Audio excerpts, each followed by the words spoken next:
G'day, mate. Luke Ford here with Jeffrey Walker, perhaps best known as Claire Corr's live streaming partner. And Jeff, I'm going to turn this stream over to you. What's on your mind today?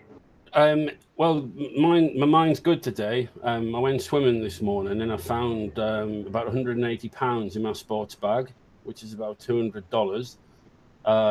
And it was good. It was good to for that to happen. But what was quite apparent was that I obviously was happy, but I realized that if that was a few years ago when I was in the dark, I would have been so ecstatic with that, and I would have, for about a week been telling people, and I lived off it. But it was just nice to have a bit more cash in my pocket, or to have some cash in my pocket, So that's just one of the differences, I think, from going through the process, which I believe you've gone through as well, with the 12 steps, which I think you'd agree with me is a life-changing experience. Absolutely. So obviously I've heard your talks and your chats, and I've got a bit of an idea, but I would just sort of like to ask you some more questions just to find out a little bit more and where you're at now with it, and maybe to apply some of the things that I've learned and see where it goes. The one thing that got my interest with you was when you said that the addiction, which in your case, it's in a sexual field, was a symptom of not connecting to people, feeling that you kind of bond, feeling that you kind of sort of mix. And I thought, but maybe that's also a symptom as well.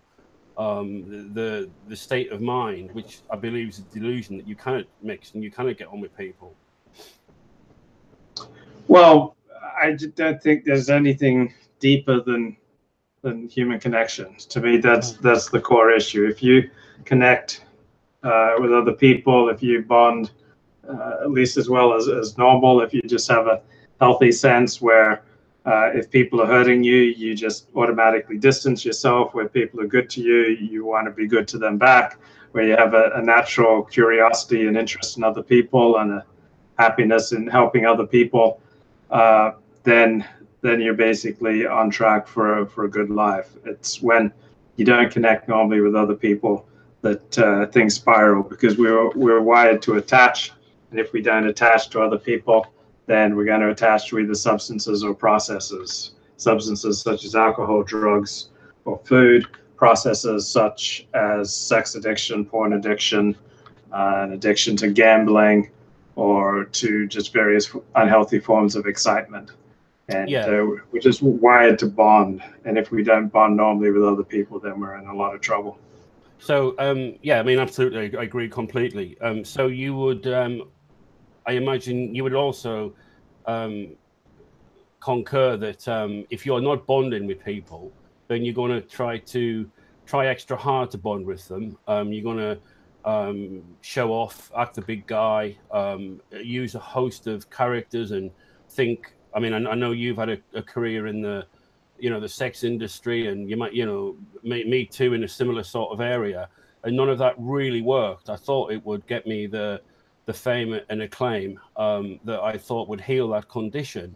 And I don't know about you, but there was nothing more devastating for me than to achieve a good level of success and to find that I still felt the same bloody way. Yeah, I was always hoping that there was some kind of solution, because I mean, particularly for the sex and love addicts, you can feel fulfilled. You get a girlfriend, and suddenly that big hole in your soul is filled up, or you just get romantically obsessed with someone, and suddenly that runs your life. Or you can have a relationship, and in its first few weeks or first few months, it can fill that hole in your soul.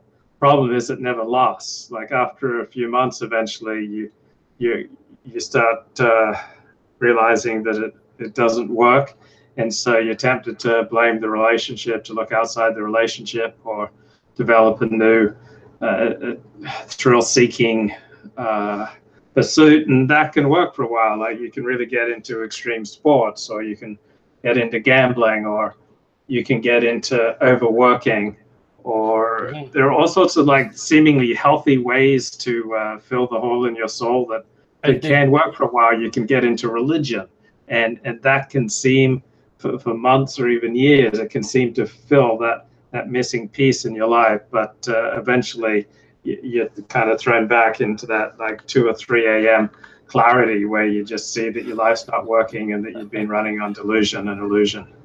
Yeah, and fear. So with your own Jewish experience, I watched a video last night of you, and you had a rather long beard, and yes, you looked like you were playing the role of the Jew. Did you think that would court favor, and you kind of spend a period of time in that doing that Murray dance?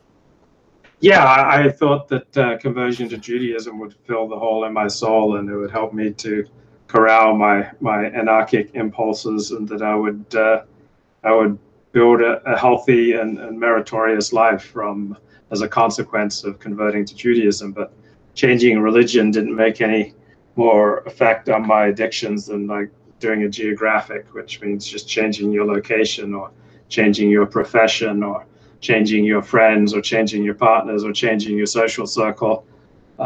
These are all outside solutions which don't fill the spiritual hole in your soul. So when you're going through this process, when you first joined the club, whether it be for me it's music, I tried it with Christianity, I tried it working with the homeless and a professional gambler, a host of other things, and then initially when they work, there's a real buzz, like electric impulses, and you think this is it. I knew it. Everything before, forget about it. This is my moment. And you then, if you're like me, you tell people and you announce it, and you publicize it, and your friends go, he's going through another one. God, how long will it last? Or you meet a new woman and your friends are betting how long will it last, 3 days or 4 days, and even money above or under. And it was usually under. And then there's that moment when you hit that point of, oh God, not again. And then there's almost a detox from that, which means changing again back into that nothing in order to kickstart another one. So, I mean, you've obviously lived a varied life, and I think probably this condition is partly to do with it. Yeah. I remember I had a therapist in 2009, and I was about 40 years of age, 42 years of age, and she was in her late 20s. And I was talking a lot in therapy about my obsessions with Orthodox Judaism, with Kundalini Yoga, and with the Alexander technique. And so my therapist says, you think you're using your Orthodox Judaism, your Kundalini Yoga, and your Alexander technique are all ways to try to keep your underlying depression at bay. And as soon as she said that, I thought, oh God. Yeah, maybe I think you might have a point there. And therapy is also another one, isn't it? I haven't done too much of that, but I know that people can use that. Just pulling it back, Luke, to when you said about going into a relationship, as in a romantic one, the stuff that I've been working on with a friend of mine in this area is that, in our literature, that it talks about the actor running the show, and we become characters, and if we have high egos, if we are narcissistic, of which I am, and I know you've said you are as well, then we can play this character role. But the question, and you might find it a little bit strange, is when you were meeting this woman or these women you have the romantic relationship with, who was it that was actually meeting her? Yeah, well, it was meeting her in a way that spoke to something deep in her as well. So I noticed over time that pretty much all my partners had fathers who were sex addicts. And so, I was coming from a damaged place. I was someone who was desperately trying to seek relief from my underlying lack of ease with myself, who was trying to itch a scratch with this woman, and she was trying to itch a scratch too. And so for weeks it could be fantastic because we're both trying to itch a scratch that's very connected, and it's like I fit perfectly with her, and I'm fitting perfectly with her multiple times a day. It's fantastic, but then along with those highs, there are suddenly the extreme lows, and eventually you're just thrown back on your own resources. I found through a lot of experience that about the half-life of a sexual relationship is about 6 weeks, meaning that typically after 6 weeks, the sexual intensity is 1/2 what it was at the beginning. And 3 months, 6 months down the road, it's considerably reduced from what it was at the beginning. And the only thing I found that like kept the excitement alive was if we were constantly breaking up. We were constantly breaking up, and then after some time getting back together again, then the excitement, would kind of reach that same peak. And then after about 4 to 6 weeks, it was half as strong as it was when we got back together. So like makeup sex was the best, but when we returned to normal relational sex, it was about half as good or less. And then there would even be the occasional day or evening when I was no longer interested in sex, and then often she was like thrown, because this was like the first time she'd spent time with me where I didn't try to have sex with her, and so she's feeling like, he's grown tired of me. So there are all sorts of things that the wheels are just starting to come off the relationship, and of course I'm with someone who's equally unstable as myself. It's not like I'm picking women who are fundamentally sound. By and large, and they just happen to have the bad luck of connecting with me.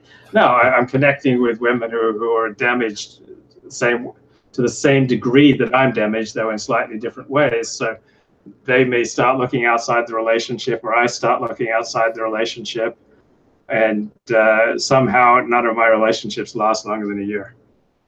Yeah, I mean, and I think that's in relation to the guy that was going into them. I mean, obviously, the amount of truth in yourself and the lack of depth, it isn't really going to last, isn't it? It's like buying a second-hand car that's broken. Eventually it will fall, so maybe it's God's way of actually pulling you apart, because I mean, you might think it's a bad thing when it does break up, but it's better than staying together. And also every relationship does open up new parts of yourself. I find that I'm a different person in every relationship to some degree. Like it does like bring out new sides, new parts of reality, and it can't help but cut you to the quick. It can't help but open you up, and so you realize that you can still feel, and you can realize that you still want to live and that you want to love, and you haven't grown completely cynical. Because obviously a life of in recovery. I mean, you're a guy who likes to do things. You're out, you're doing stuff, and you're going to get challenged and you're going to get threatened. But then I guess the other way is to just basically stay in that kind of dormant recovery position for 20 years or 30 years and just sort of freeze to death. There's a really good book. I wouldn't recommend it to anybody who's fairly new with this stuff. By, I think he's Canadian, psychologist called Eric Berne, and it's called The Games People Play. And it cuts you when you read it. It's, oh God, it's one of them books that, does you good but shocks you. But he argues that until the alcoholic puts the bottle down, and he also puts down the recovery character, he's not to be trusted. And I've gone through that. I've gone through that process of being like a legend in fellowships and looking after lots of people and getting sex out of women, and and you're basically you're a hero with a lot of damaged people, and the moment you realize that, it's like, oh God, what next? And then it's going into the, let's just say, the real world, or the normal world. But there are people who balk at that place of actually living like a real person. So, and as you say, when you meet a woman, there's probably nothing more challenging, threatening, or than them feelings and them emotions that come up. And my experience of that is to run away from it, or to act. And it's very, very hard to be to stay in that God-centered space of truth when I want to, probably through fear, insecurity. It's let her know what I've done, let her know where I'm going, let her know who I am, and all that sort of stuff. And eventually they find out. So, you know, it's a very difficult process to stay humble, to stay God-centered when, you know, things are going well as well. But I think the key to it all is to stay grounded. Wouldn't you agree? Well, once you've really got a deep experience of 12-step, and it is being internalized and becomes a daily practice, then I've found that problems that come up are simply cues to work my program. So that when I'm struggling, when I'm confused, when I don't know what to do, this is a cue for me to work my program, because my problems are not really my problems. Because if my problems really were my problems, I'm so smart I could figure them out. Like, I'm so well connected that I could talk to someone I know who, if I didn't have an answer, he would either have the answer or know someone who would. So my problems aren't really my problems. My problems are just symptoms of something that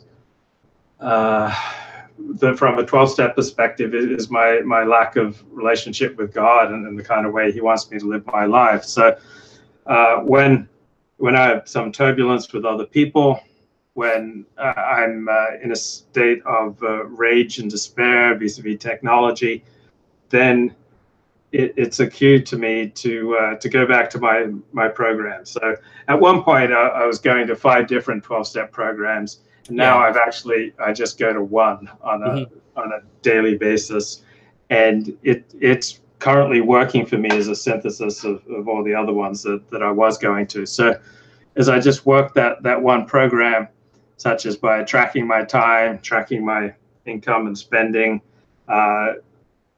writing out my goals, keeping track of progress that I'm making towards my goals, rewarding achievement, when I'm being of service to others, when I keep my focus on my program, then I notice over the past 2 years or so, I don't really worry about my problems nearly as much. It's not like, okay, I'm not in a relationship, but that's not my problem. That's just a symptom of the problem. And that my problem is that there are parts of me that's still not fully turned over to God, not fully surrendered to God. And it's just another reason to go back to my program, another reason to go back and revisit the first step. Like, where am I helpless? Where do I lack power?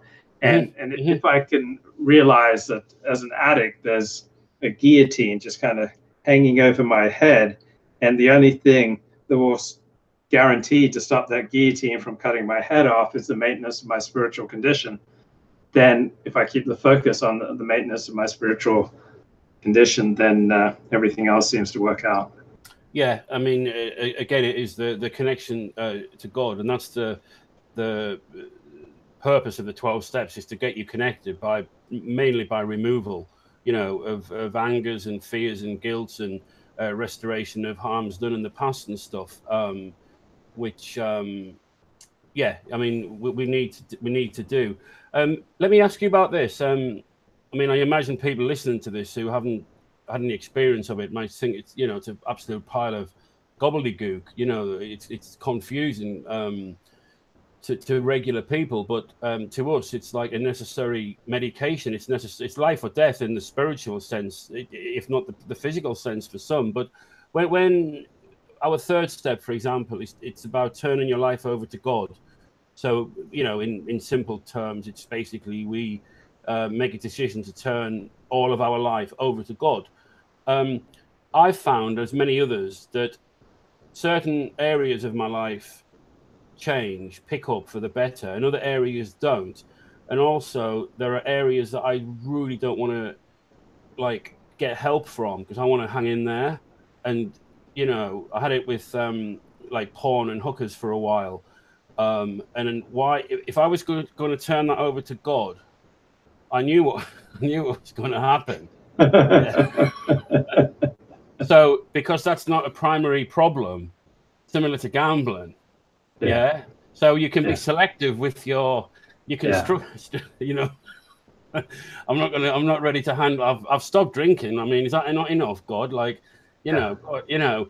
But eventually, you kind of, you can't get away with it, and there comes a point when you say, oh God, like, I was in a situation 2 or 3 weeks ago where I got some money out of a situation that I shouldn't have, and I thought I'll be okay. I'll be able to ride it, and I just lost the plot for a few hours, and then the embarrassing thing of having to not replace the money, but get it back from where it came from without people know, you know, just because I could not get away with it, the thing. So bringing it to the present, because it's obviously all this stuff's working for you, which is wonderful to see. Is there any specific areas that you feel, and I'm not asking what they are, because obviously your personal details, but, you know, is there any areas where you feel you don't have that power, like, of your life? And if I can just say as well, just for anybody who's listening, who's regular people, they tend to be able to make decisions and stick to them, and they have this constant strength of power. People who are addicted to things, they don't have that all the time, so we lack consistency in terms of power. So the program gives us power to be able to maintain sensible decisions. So is there anything that you kind of hanging on to, or, you know, that is not where you'd like it to be, I guess? Or for example, I'll just straight out say that lust can play no positive role in my life. I'm not someone who can lust like a gentleman, and when I'm in, I noticed that in the stream. So let me finish my thought here. So I'm not someone who can lust like a gentleman. So when I start spending time in lust, that's not serving me, and it can quickly spiral. So if I'm in good spiritual condition, I can go the whole day without any lust. If I'm at a good spiritual condition, I keep my at least my lust life is under 5 or 10 minutes a day. But it can easily start spiraling to 10, 15, 20, 30 minutes a day. And that's a symptom of being out of, of not turning over all of my life to God. Attention, I find very flattering. And so it can quickly feed into an addictive side of me who just has an unlimited desire to be told how wonderful he is. Or just to have someone to seem to pay some attention to me, to offer some tenderness, then that is absolutely intoxicating to me. And so I have to watch out for flirting with married women. So sometimes married women flirt with me. So I have to be careful not to go down that road even a few feet, because I'm just so grateful for the attention. I don't want to start traveling down that road. There are a lot of areas of my life where I have to turn it over to God on a daily basis, because things will just start spiraling fairly quickly. Yeah, and then do you find on your streaming? I mean, you're very popular. You get a lot of praise, and people like to come on. Do you kind of monitor that as well within yourself by not getting carried away with it, and you keep it grounded? Well, the thing that I've never said anything on these streams that I've had to delete. So I've done well over 1,000 of live streams, 1,000 hours of live streams. So I generally speak and act on these live streams as I would in real life with my friends anyway. And so if I get to a place where I'm having to delete streams because of things I'm saying, where I get to a place where I'm having to go back and edit streams because of things that I'm saying, that will be a big sign that I've gotten off kilter with my spiritual condition. Also, I've never been triggered and I define triggered as saying or doing something that I regret. I've certainly gotten passionately involved in a discussion, but I've never then said or done something that I regretted. So those are things that I'm aware of. If I start saying things that I regret, then I'm several steps down the road of being triggered. But if I'm in a good spiritual space, then all the criticism or the controversy or the conflict, it will get to me, and that will quickly show itself by behavior and words that I regret. So that's kind of how I measure things, by whether I say or do things that I so much regret that I have to delete them from a stream, or I have several friends that I respect, so that sometimes watch these streams. So if they pick up something, I would listen to their feedback. So that's kind of how I gauge things. Are they friends who are part of the 12-step process, or are they friends who are not? Actually, they're friends who are not. So I don't encourage, I don't direct people in my 12-step program to go to my YouTube channel, because this is all stuff that is outside of program. And part of the traditions is that we don't argue about politics, religion, sex, or anything controversial. We'll leave that outside the program, not just outside the room, but also outside the parking lot, outside program calls. You just leave all that stuff outside of the program. Yeah. So, so my friends who watch the streams are friends who are not in 12-step programs, but I'd still respect them. So I'm sure it's possible that some of my friends in 12-step have stumbled on my streams, but I certainly don't encourage that.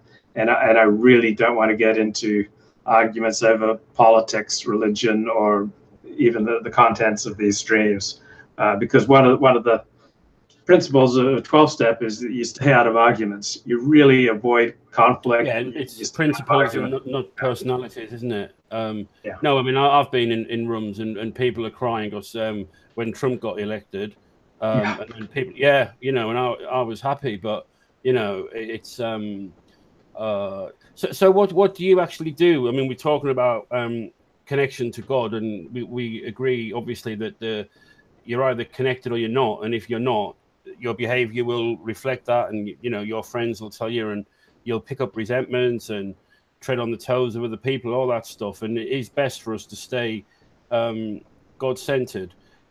Strange question for you. Why would you or me not wish to stay God-centered? Why do we, what happens when we come out of it, or why do we not?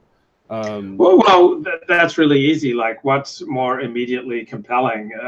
An attractive woman walking down the street in a short skirt, or an invisible, unknowable God? I mean, obviously, there are all sorts of visceral, even a good sporting match. I mean, a good sporting match on TV is much more viscerally compelling than writing about God in your journal.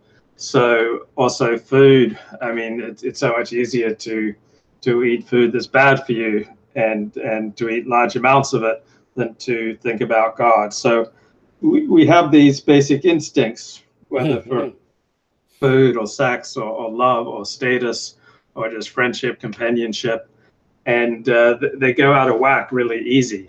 I mean, the instincts are God-given, but for us addicts, we've had a lifetime of these instincts running the show and running us, into the trash heap. So the instincts are just much more naturally powerful. We have to do a lot of work to make God more powerful than our instincts.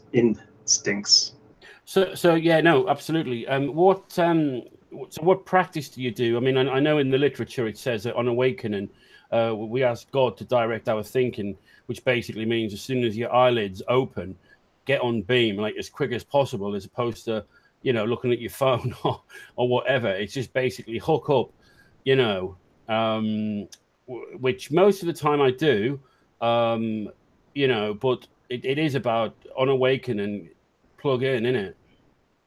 Yeah. So for me, I find just trying to understand someone else's perspective is immediately sobering. Whatever my addiction that I may be in the throes of, simply trying to understand where someone else is coming from that immediately sobers me. I had someone the other day call me an ignorant piece of S. And I told him, you don't have my permission to speak to me that way. And I was getting all indignant. And then I realized I started this conversation. I said, oh, you must be pretty suicidal now that Trump has another Supreme Court pick. And so then he responded, you ignorant piece of S. But I started this. And I started up with this guy quite a few times. And then he always takes it to a level that I think is out of bounds. But it's always me studying it up. So as soon as I understand his perspective, like, okay, why would he say something like that? Oh, I was taunting him. Okay. So let me finish the point. Sorry. I was taunting him. I'm much younger, and I was taunting him. Then, of course, he's going to react indignantly. So simply the taking the time to understand where he was coming from, that had an immediate sobering effect. It got me out of my delusions of grandeur and of narcissism. Then the other practices I do that's very similar is taking a cold shower. Every morning I start with a cold shower, nothing but cold. So as my dad says, you never take the same thought out of a cold shower that you take into a cold shower. That's good. So a cold shower is highly sobering. You don't come out of a cold shower wanting to behave in an addictive manner. It really brings you into reality very quickly. Cold water equals reality. And then the next thing I do within 15 minutes of waking, I am on a phone meeting. And it's a very good phone meeting. It's a very high quality phone meeting. Wow. So I'm getting 30 minutes of quality shares from the early morning as I get started in my day. And then I have these recorded talks that I listen to as I go through these various physical practices to kind of limber up for the day ahead. And I do those. I transition into a meditation, a guided meditation that lasts about 30 minutes, and then make program calls. So I am 2.5 hours into my day before I eat breakfast and before I read any news, consume any news, take in anything that could disequilibrate me. No, excellent. I mean, it sounds really good, but it is quite fun triggering the liberals, though, don't you find? It's quite tempting. It's very tempting, but it never serves me. No, it doesn't. It doesn't. But it's that moment when you can give them a gentle fact or a bit of gentle truth, and you see the look of horror. I mean, that feeling. But then I had it the other day in a cafe. There was 2 women talking beside me, and I just mentioned something about the 2020 election. About Trump. I'm putting money on him to win, instead of putting it in the bank, and and the look of hatred towards me, and but as you say, it does not serve us well, and you don't feel good afterwards. It's not really worth it, is it? Yeah, no, not really. For the thing. So these people that you speak, like for example, I felt a little bit nervous about coming on here tonight, and I can say a little prayer, but then I spoke to Claire. I rang Claire, and Claire's an amazing friend and woman. I mean, I know her, as Claire, not as much as what people see her on Twitter and the whole thing. And she's just into truth and morality, and so she's one of the people that has been really good. To be able to be honest with, and she's great. And she said what I know, it's just ego. You just stick to the subject matter, and it's just the ego that's threatened, And I felt, a little bit, I said, what if he cuts me off after 10 minutes or something, And it's really good to have people, men and women, for example, who you can be in your truth with, and they allow it. And that's the best thing that I've found from going through this process is exactly what you said at the start, is the real ability to bond. I've always had girlfriends, I've been married and all that sort of stuff, but the relationships that I've got now with men and women are light years ahead of probably what a lot of my friends are who are in proper relationships, purely based on, being knowing that I need to be in the truth and I need to stay there, and finding people who actually, I mean, it's like this conversation as well. You know, years ago, I'd have probably been boasting to you, and you'd have been showing off, I mean, it's who you know, where you've been, and stuff like that. And it's a complete cosmic shift, isn't it? To it is like being reborn. And then the thing I found is that acting appropriately and waiting, as opposed to seeking, which for an ego narcissistic maniac, it's really difficult to take your foot off the pedal and wait. But my favorite bit in our literature is it says, when we place our life in God's hands, what comes is infinitely better than what we can plan.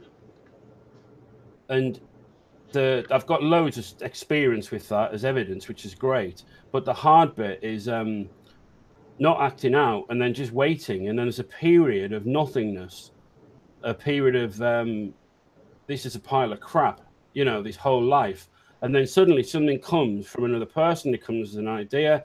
It comes as something else. And then that's when you get the awakening, you know, and which I guess comes back to the deflation of ego.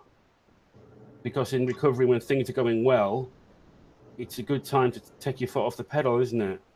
Yeah. So there are two contradictory ideas here, but I feel like they can actually work together. And that is, when you get into program, you're taught nobody's better or worse than everyone else. And I've spent a lifetime comparing myself to other people, compare and despair, or compare and become grandiose. So when I could find ways that I was superior to other people, I'd feel good. When I found ways that I was inferior to other people, I'd despair. And that's also what had been modeled to me in childhood.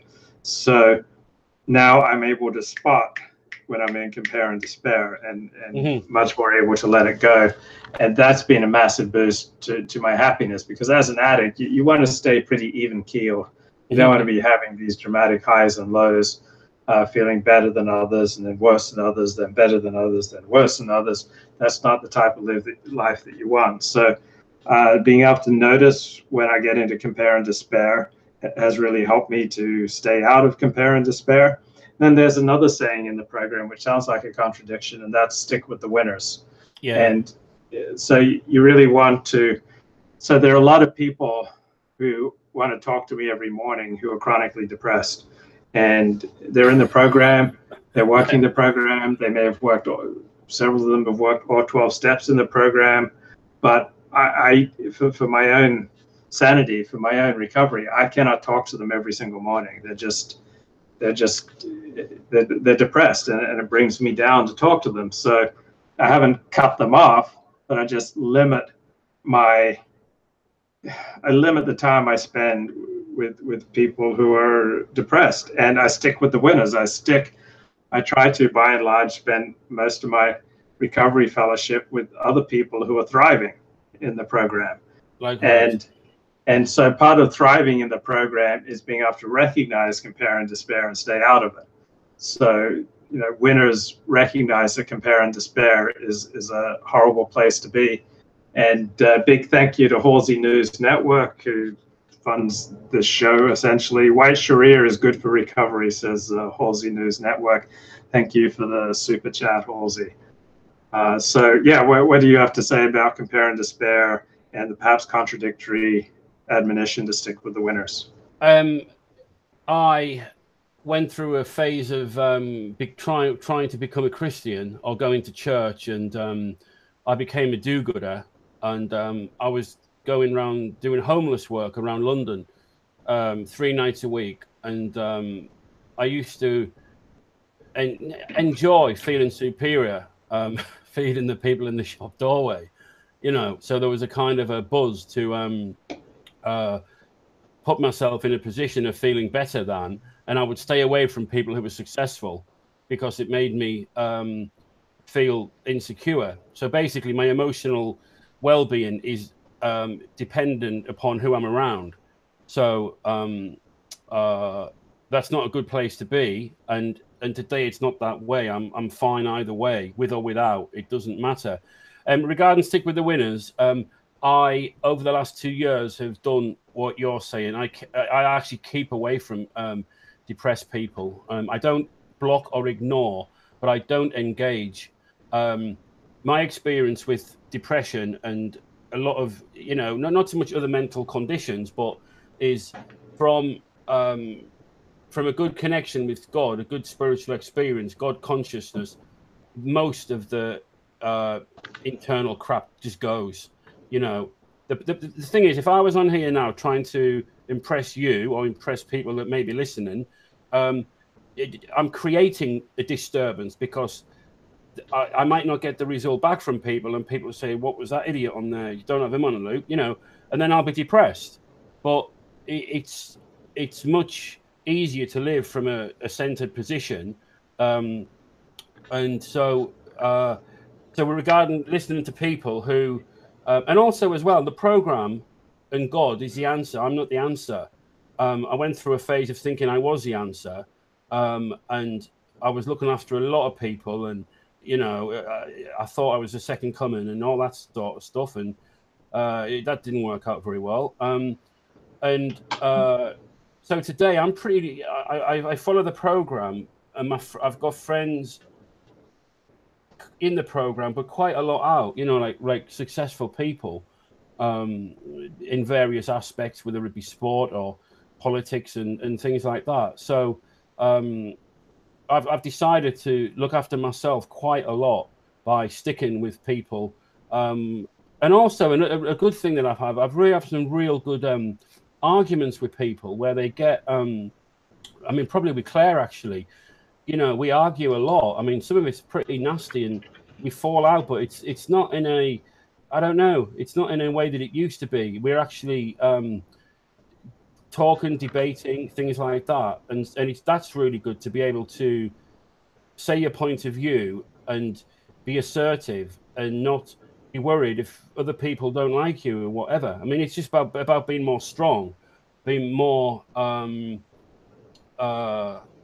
God, it's just God-centered, you know. There's a really good one of the speaker tapes that I think I mentioned to you when I messaged you is by a guy called Chuck Chamberlain, and he does a talk. I think it's on YouTube. It's hard to hear, and he talks about a new pair of glasses, and he talks about the whole program of spiritual enlightenment is just basically like waking up one day, putting on a pair of glasses, and everything's different, like coming out the shower, as you say, and that's what people in trouble, you know, need.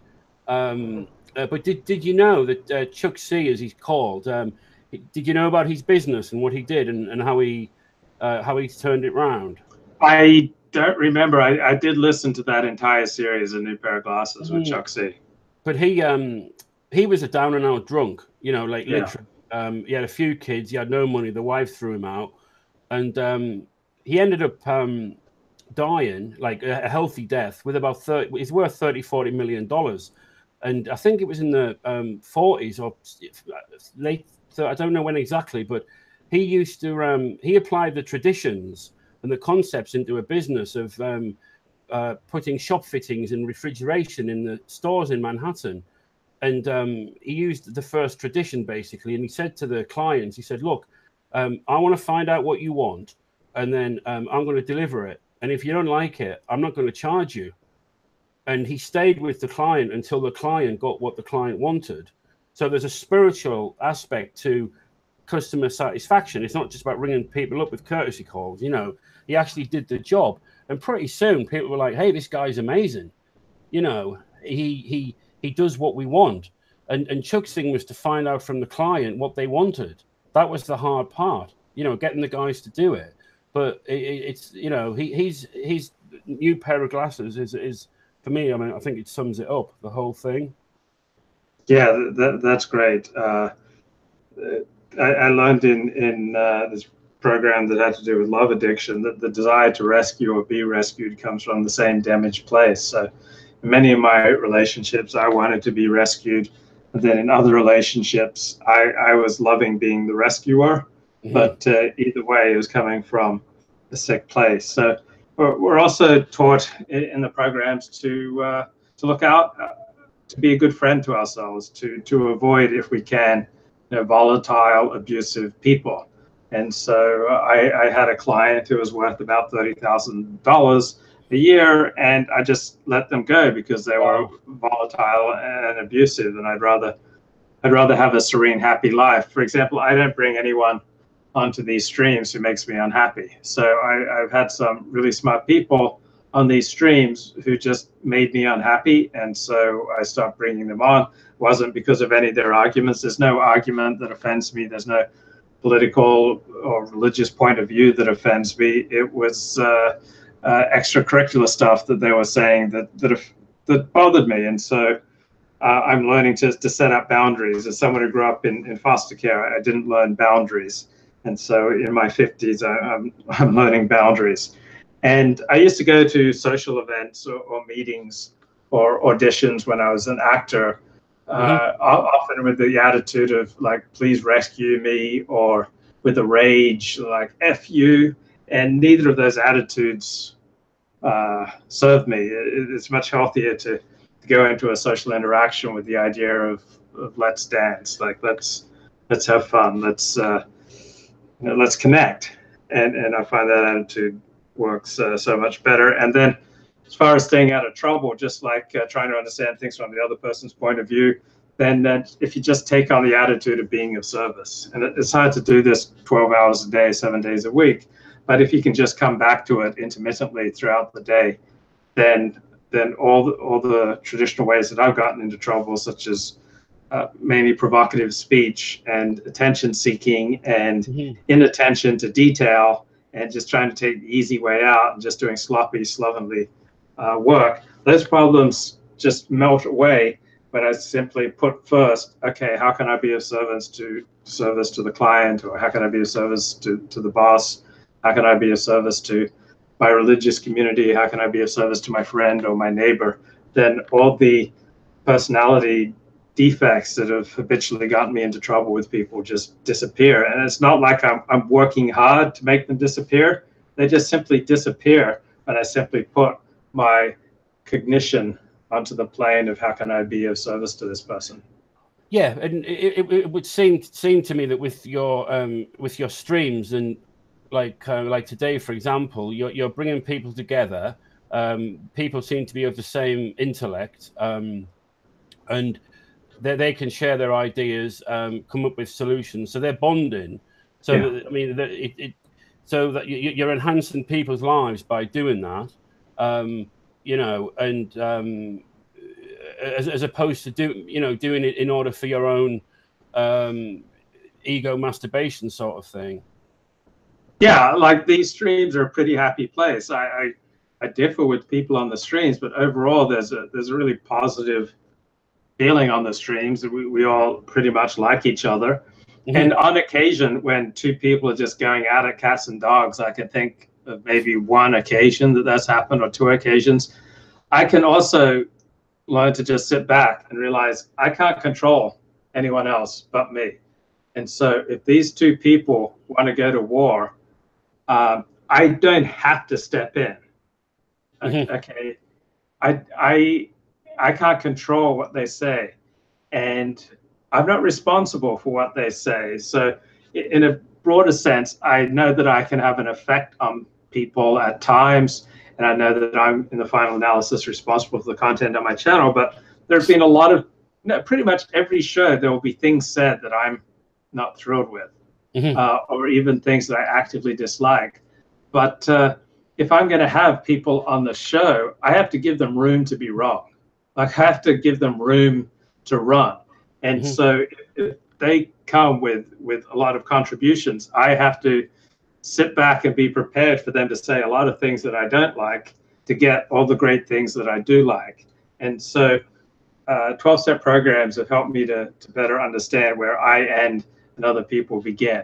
So, for example, you could say something so incredibly personally insulting right now that I would never speak to you again. Mm-hmm. But I can't control that.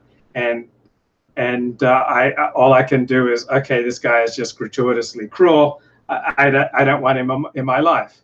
But otherwise, unless something is just over the top, I just let people go because I can't control, and all I can do is look after myself. And as long as they're not damaging me, as long as they're not breaking the rules of YouTube, as long as they're not doxing people, then I've learned to just give people rope.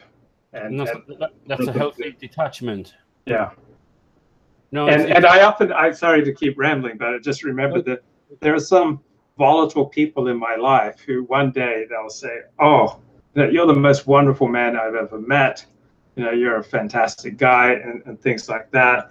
I adore you so much. And then 1 out of 3 days, I go, you're a horrible person, you stupid nit, and just like say really angry, volatile, cruel, cutting things. And because it's inevitable that I will see them every day, what I've done is learn to practice detachment. I don't start up with them in any way because there's a 1 in 3 chance that they'll come back with something cutting. So I just say, good morning, and that's it. I don't try to engage. I used to engage because when someone's telling you that you're wonderful and that you're adorable and that you're fantastic, then you want to engage so you can get more of it. I found when I engage to get more of it, then at any completely unpredictable time, they come out with the most cutting, cruel, obnoxious, hurtful comment. And so I realized that I don't want their sting, and so I don't want their honey either. And so there are a lot of people like that who I just kind of learn to detach. I don't provide them any opening any longer. I had to move away from my family, as in because of that. And I was 5 years into sobriety in my case, and I just suddenly saw it, and all of the stuff that had happened or I get blamed on, it was still going on when it was not me. I mean, the black sheep. And when I saw it, I tried to communicate, and it came back more. And then it was a really strange decision. But it wasn't really a decision. It was there was no option but to I kind of do this. Like it was so hard to detach, and so that's one of the most painful things for me, to actually move away from most of my family in that sense. But what's happened is, and it's been about another few years now, another 5 years or something, but I've got well, from moving away from that. Your parents are the most powerful influence, obviously in formative years and things like that. And I couldn't get past it, Luke. I couldn't not be lit up and triggered. And, and it was just a simple thing of, we don't like you, we don't like who you are. And and I just thought, I don't need to be around this anymore, at the age of 40 something. And that was when I started to grow. I feel when I actually broke away from the poison, I don't really talk about it, to be honest, but how can I expect to bond with people when I think I'm the version of who they tell me I am? Do you understand how? Yeah, well, there are a lot of people that you don't want to give much of an opening to. Like I was saying, you just there are people that I can't remove from my life, but I just need to stop giving them openings to hurt me. So I just limit my side of the conversation to good morning, how are you, thank you for that, and just leave it at that. And that way I've been able to considerably reduce their potential to throw me off my equilibrium. No, that's good, Luke. Well, that's really good. I've really enjoyed chatting to you. I think we've covered a load of stuff there, and ultimately, you're either connected or you're not. And if you're not, you'll the world will tell you.